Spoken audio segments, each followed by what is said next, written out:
Well, one thing that I'm not going to fall in trap is to predict what's going to happen in 5 or 10 years. So I'll go and talk much longer period, because after that I'll be dead and nobody can check it. These predictions are very, very dangerous, and the most dangerous predictions are about those that involve technology. So one has to be very careful, but one can look at certain trends. There are several trends that are happening here, and I will start with the most global trend, and that's globalization. Information is globalized today. It's not compartmentalized anymore, and there is no way of stopping information going across borders. You know, the big worry that they had in the 70s and 60s internationally, trans-border data flow, doesn't exist anymore. Is ludicrous. So what we are seeing is that concerns with information are global. We are indeed moving into an information society. And in such a society, which has several characteristics that have been characterized by Daniel Bell first in 1972, and studied by many others, more recently by Peter Drucker, who calls it, Bell called it the post-industrial society, Drucker calls it post-capital society. But all of those thinkers, and I think they are right, are talking about that the labor force has changed significantly, in that there is a great proportion of people who do work with some kind of information processing or other.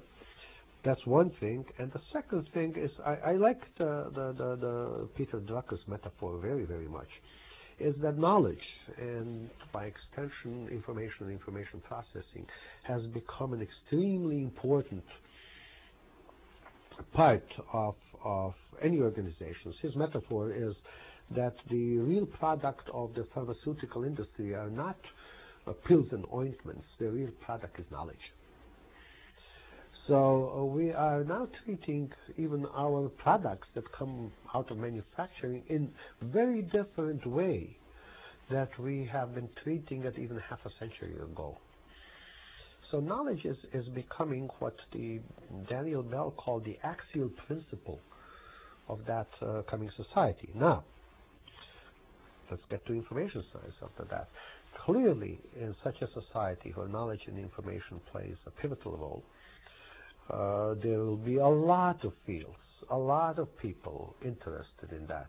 Besides, there is a lot of money to be gained. There is gold in them hills, information hills. So, information science is getting a lot of competition. It's amazing, since the web and since you have all these IPOs that got into billions of dollars, how many information specialists there are. You know, it's amazing how after the Digital Library Initiative, the first one of $23 million and the second of $55 million, is how many people are suddenly experts in digital libraries, and how many field are. You know, so, and this is natural. There is nothing wrong with that. But there is a factor here that information science has great amount of competition, that other fields are moving in, that other players are moving in, that information has become increasingly commercialized. So it is not clear to me that information science will keep the boundaries that has put itself through the research on information retrieval and through studies of users and through bibliometric studies, that these boundaries will hold. It's interesting that already in many universities we have programs like information sciences, plural, and technology, information technology and management, information systems, and so on. So I think that there will be some realignment, some major realignment of the field, and the information science as we know it today may not be the same even in 10 years' time, but that's true of every field. That's true of computer science, every field that's in mind. That's true of medicine. Medicine changed in great many ways because of the, I'm using the word deliberately, onslaught of the technology and medical practice and medical research. So in that sense, we might not have any more American Society for Information Science in a sense that it's defined itself today, but we might have different kind of configurations. The trend is also another trend that is actually worrisome. That trend is worrisome, but I can understand it. It's connected with the web. Web is a phenomenon of information explosion like the world has never seen.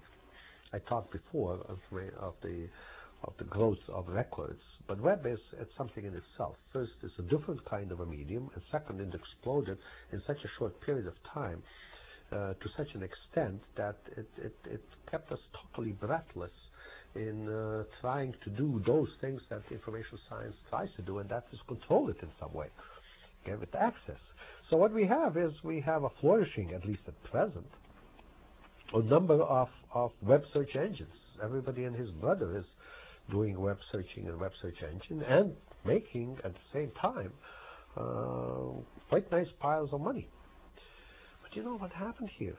What happened here that most of these information search engines that have been developed are using basically the techniques of information retrieval that started being developed from the 1950s on.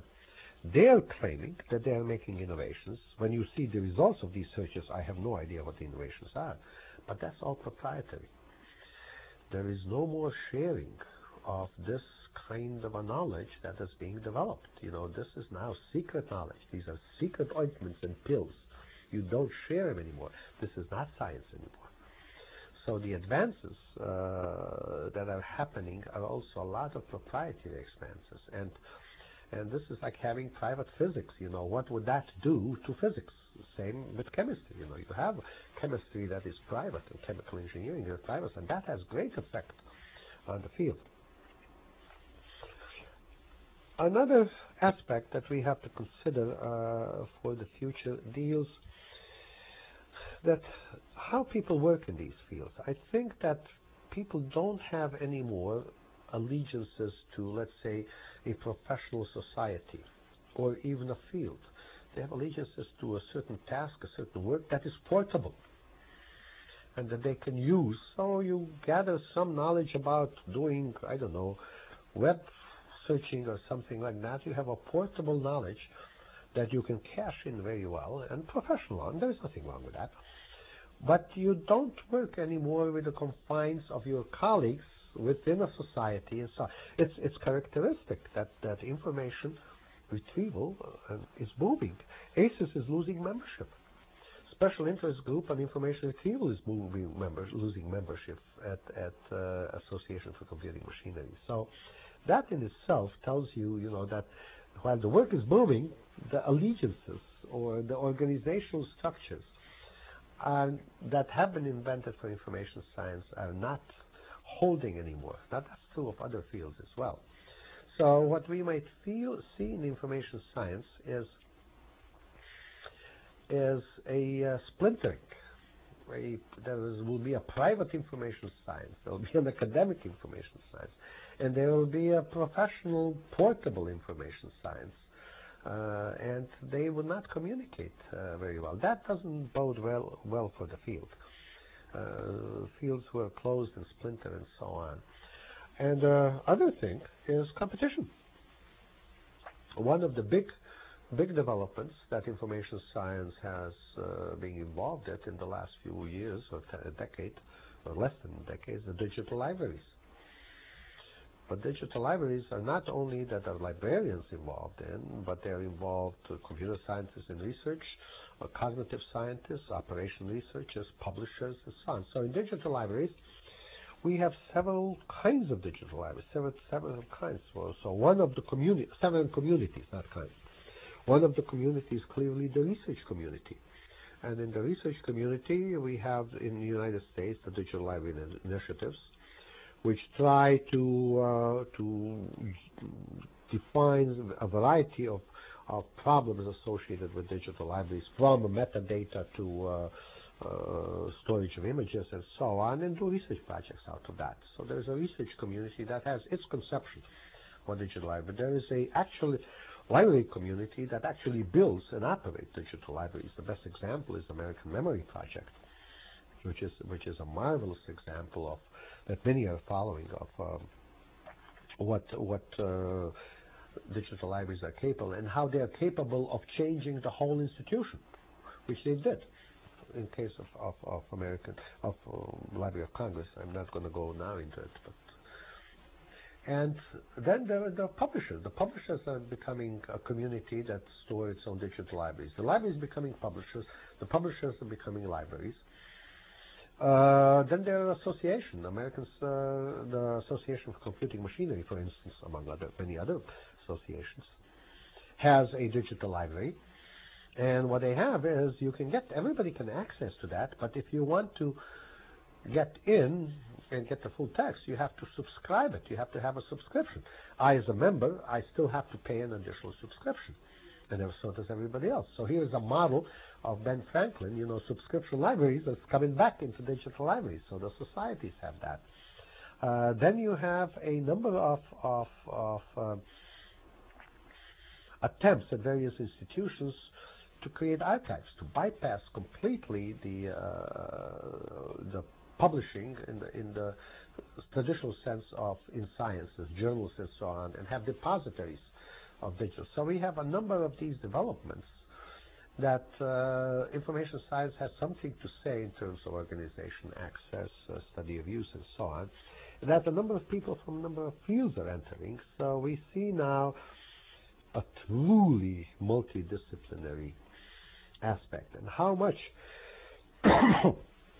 will the traditional information science, ASIST type of information science, or SIGIR type of information science, be able to keep in it and communicate with all these various communities is open to question. But there is no doubt that the emerging information society needs a field such as information science. It may call it something else, knowledge management or whatever you want, whatever the current hot word is. It needs, for social reasons, to have fields that work on the same old problem. How do you organize, how do you make accessible, available the growing body of human records?